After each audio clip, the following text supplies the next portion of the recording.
नमस्कार, आदाब, प्रणाम। सभी बहन बंधुओं का स्वागत है डॉक्टर एटली में। आज हम एक जड़ी बूटी के बारे में आपको जानकारी दे रहे हैं, वो है छोटी दूधिया और बड़ा दूधिया। आपके घरों के आसपास ये दोनों जड़ी बूटी आम होती है और ये इतना सटीक जड़ी बूटी है। नीचे धरती में छोटी दूधिया वो नीचे धरती पर ही रहती है, बड़ी दूधिया थोड़ी सी ऊपर हो जाती है, लेकिन वो इतनी बड़ी नहीं होती, 5-6 इंच ही जाती है। छोटी दूधिया नीचे ही बिछी रहती है, छोटे छोटे दाने हैं इसके, उसके बड़े पत्ते हैं, इसके छोटे दाने और पत्ते हैं छोटी दूधिया की। ये इतनी कारगर दवा है कि अगर आपको लूज मोशन लग जाए तो आपने ये जड़ी बूटी को आपके आसपास से लेना है, साफ करना है।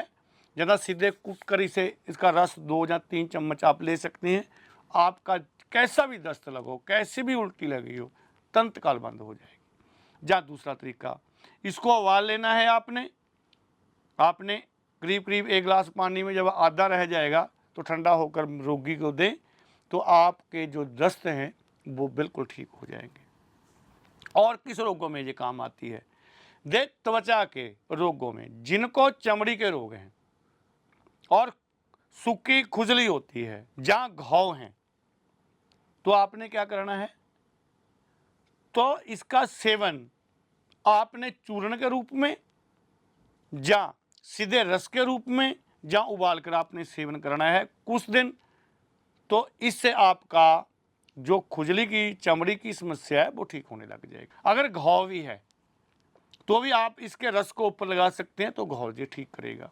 अभी बात करेंगे किसी भी बुखार में, चाहे वो बुखार टाइफाइड हो, चाहे वो बुखार दिमागी हो, चाहे वो साधारण बुखार हो, जैसा भी बुखार हो, कंपकपी का बुखार हो और गर्मी का बुखार हो, तो अगर आप दूधिया का छोटी या बड़ी एक ले लो, चाहे दोनों ले लो, अगर आप उपयोग करते हैं तो यकीन करिए 2 या 3 दिन में आपका टाइफाइड भी ठीक होगा। किसी प्रकार का जो बुखार हो रहा है आपको, उसमें भी ये बूटी रामबाण है। विधि वही रहेगी, आप इसका 2 चम्मच रस ले सकते हैं, या इसे उबाल कर ले सकते हैं जैसे पहले हमने बताया है, या इसका चूर्ण आप बनाकर यूज कर सकते हैं।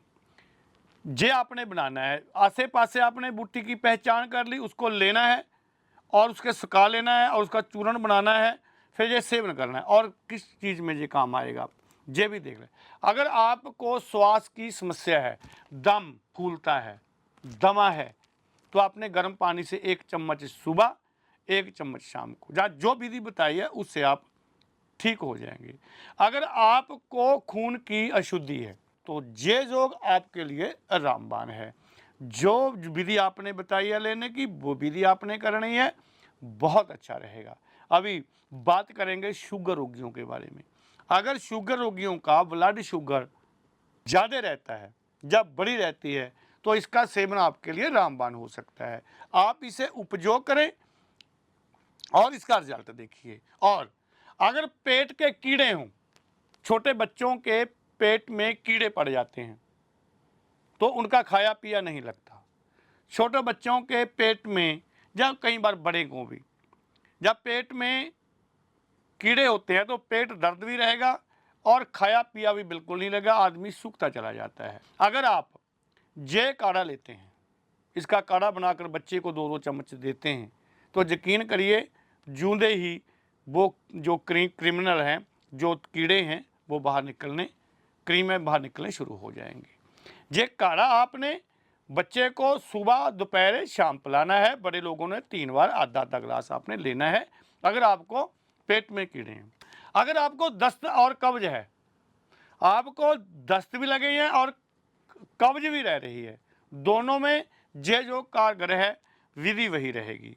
पाचन की सभी समस्याओं में ये छोटी दूधिया और बड़ी दूधिया रामबाण काम करता है। हमारे आसपास बहुत अमृत भरी भरी बूटियाँ हैं, इनकी पहचान आप जी को हम करा रहे हैं। जे आप जी ने इसका उपयोग करना है और हमें समय समय पर बताते रहना है कि बाबा आपके योग बहुत अच्छे हैं, और एक जाते जाते एक बहुत अच्छी बात आपको कहने लग जाते हैं, जे योग आपने आपको फ़ायदा हुआ, आपके रिश्तेदारों को, आपके बहन भाइयों को भी बताना है। ऐसा है ये योग। इस जानकारी के साथ डॉक्टर एड लिप से स्वामी बी दास, आप सदा स्वस्थ रहें।